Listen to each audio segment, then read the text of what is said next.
अस्सलामुअलैकुम दोस्तों, मैं डॉक्टर मुमताज़ अता एक बार फिर डॉक्टर मुमताज़ होमिया व्लॉग्स के साथ आपकी खिदमत में हाजिर हूँ।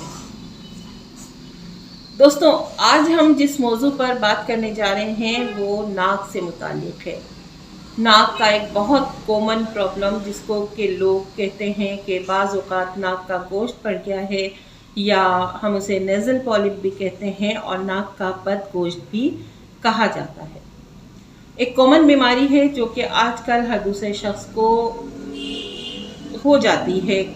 बाज़ इसकी रीज़न्स कुछ भी नहीं हो, लेकिन ये हो जाती है। तो आज हम डिस्कस करेंगे नेज़ल पॉलिप को, लेकिन इससे पहले मैं आप लोगों से रिक्वेस्ट करूंगी काइंडली मेरा चैनल सब्सक्राइब करें, मेरी पोस्टों को लाइक करें और शेयर भी करें अपने फैमिली और फ्रेंड्स के साथ, ताकि जो भी इसमें मैं बीमारियां और उनसे मुतालिक रेमेडीज़ आपको बताती हूँ वो न सिर्फ ये कि आपके काम आ सकें बल्कि आपके तवज्जुह से मज़ीद लोगों तक भी पहुँच सकें। जज़ाकल्लाह। दोस्तों, अगर हम बात करें नेज़ल पॉलिप की तो इस मर्ज़ में नाक के नथनों में अमूमन मस्से पैदा हो जाते हैं और जिसकी वजह से मरीज़ को सांस लेने में बेहद दुश्वारी का सामना करना पड़ता है। ये मर्ज़ ज़्यादातर उन लोगों को होता है जो ज़्यादातर नज़ला और ज़ुकाम का शिकार रहते हैं और उन लोगों को भी हो सकता है जो कि सर्दी से जल्दी मुतासिर हो जाते हैं। अच्छा, नाक की एक्यूट बीमारी भी इस मर्ज़ का सबब बन सकती है और बाज़ औक़ात कसरते शराब नोशी से भी ये मर्ज़ लाहक हो जाता है। अमूमन मरीज़ जब सांस लेता है तो हमें फ़ील हो जाता है कि इसके नाक में कोई प्रॉब्लम है, क्योंकि नाक में खड़खड़ाने की आवाज़ें आती हैं जब भी वो सांस लेता है और वो मरीज़ अपने इसी प्रॉब्लम की वजह से अमूमन मुंह से सांस ले रहा होता है और वो अपना मुंह सांस लेने की वजह से खुला रखता है। अच्छा, माया अशिया जैसे पानी वग़ैरह जो हैं उनका भी निकलना ऐसे मरीज़ के लिए बहुत मुश्किल हो जाता है अमूमन, और नाक जो है वो बाहर की जानिब बढ़ जाती है। और अगर हम उनके नेज़ल्स का एग्ज़ामिन करें तो टॉर्च की लाइट में हमें अमूमन नाक के नथनों में मस्से वाज़ेह नज़र आ रहे होते हैं। ये मस्से अगर इनको हम एग्ज़ामिन करेंगे तो ये रेशेदार, सख्त और सुर्ख रंग के होते हैं, मीन्स कि उसमें ब्लड भी मौजूद होता है। मरीज़ को क्योंकि अक्सर नज़ला ज़ुकाम की शिकायत रहती है और कभी कभी नाक से खून भी बहने लगता है, जिसकी वजह भी नाक का ये मस्सा होता है क्योंकि उसमें ब्लड मौजूद होता है और जब भी नज़ला ज़ुकाम में की वजह से उसमें थोड़ी सी भी रिगड़ आती है तो नाक से अमूमन ब्लीडिंग स्टार्ट हो जाती है। अच्छा, जिस नथने में ये आपको मस्सा या पॉलिप नज़र आएगा तो अमूमन उस नथने से मरीज़ सांस नहीं ले पाएगा। ना सिर्फ ये कि वो सांस नहीं ले पाएगा बल्कि अगर ये मस्सा वक्त के साथ साथ बढ़ जाता है तो वो नोज़ के बाहर भी नज़र आना शुरू हो जाता है और वो बहुत ज़्यादा बदनुमा भी लगता है और मुस्तकिल एक टेंशन का बायस भी होता है मरीज़ के लिए।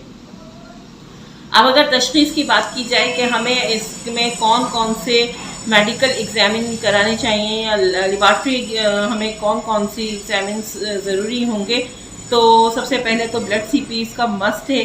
इसके साथ साथ हमें नाक का एक्सरे भी करा लेना चाहिए और नाक का जो मुआयना है वो भी करना चाहिए ताकि हमें पता चल सके कि कितने पॉलिप्स हैं और कितने बड़े हैं और उनकी क्या सिचुएशन है।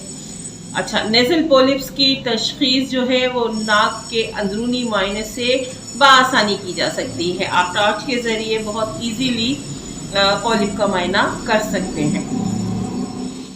दोस्तों, अगर हम तरीक़ा इलाज की बात करें तो नेज़ल पॉलिप का एलोपैथिक में जो वाहिद हल है वो ऑपरेशन है, यानी बज़रिए सर्जरी आपके नेज़ल से वो पॉलिप निकाल दिया जाए।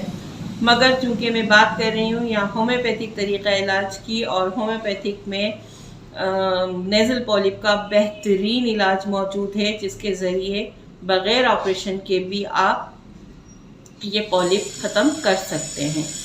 तो सबसे जो बेस्ट दवा है हमारे पास नेज़ल पॉलिप के लिए वो है लेमिना माइनर। लेमिना माइनर नाक के मस्से या नाक के पॉलिप के लिए बहुत ही जानी पहचानी और चोटी की दवा है। और अगर हम 30 पोटेंसी में देंगे तो हम 3 टाइम अ डे हम दे सकते हैं 5 से 10 कतरे मरीज को। दूसरी दवा है हमारे पास, वो ट्यू क्रीम है। पहलू पे लेटने से अगर नाक बंद होने का एहसास हो और उसके साथ ही मरीज का दम भी घुटने की कंडीशन हो, यानी मरीज हमारे पास आके कहे कि अगर सोते वक्त मैं एक साइड पे सो जाता हूँ, खासतौर पर उस साइड से जहाँ ये पॉलिप मौजूद है, तो मेरा दम घुटने लगता है, सांस नहीं आता, मैं एकदम चौंक कर उठ जाता हूँ, तो ट्यू क्रीम 30 में बहुत बेस्ट रेमेडी है फॉर दिस सिचुएशन। इसके साथ साथ अगर नाक में मस्से और मौजूद हों, एक से ज़्यादा मस्से मौजूद हों, मतली के साथ सर का दर्द भी मरीज को फील हो रहा हो, तो सबसे बेस्ट रेमेडी हमारे पास सिंगोनेरिया है, जो कि हम 30 में अमूमन यूज़ करवाते हैं मरीज़ को। सिंगोनेरिया 30 में 3 टाइम अ डे 5 से 8 ड्रॉप्स हम दे सकते हैं।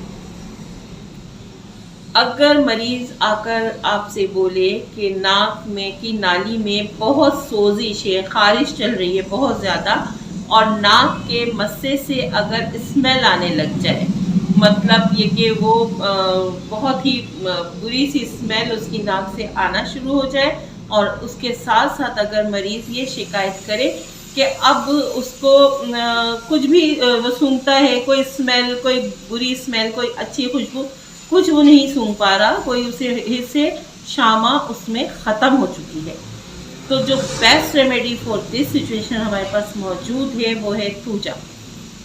थूजा वैसे भी आप सबको पता होगा, जो होम्योपैथिक के स्टूडेंट्स हैं, कि बहुत बेस्ट रेमेडी है मस्सों के लिए, लेकिन यहाँ नाक के पॉलिप्स का जिक्र हो रहा है, और ये जो ख़ास सिचुएशन मैंने आपको बताई कि अगर उसमें नाक में से स्मेल आना शुरू हो जाए उसके पॉलिप में से, और उनकी कुव्वत शामा मतलब सूंघने की हिस्स ख़त्म हो जाए, तो थूजा 30 में 3 टाइम अ डे देने से बहुत जल्दी अफाफा होता है।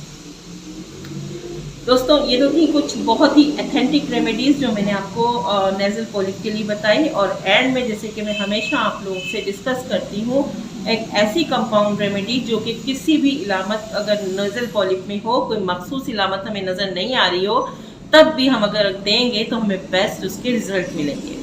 तो सबसे पहले तो लेमिना माइनर जो मैंने आपको बताई थी वो 30 में, ट्यू क्रीम 30 में, और इसके साथ हम नेट्रम म्योर 30 में इक्वल मिकदार में मिला लें, और उसके 5 ड्रॉप्स 3 टाइम अ डे मिलाकर मरीज़ को दें। इंशाल्लाह बहुत जल्द नेज़ल पॉलिप में अफाफा होगा।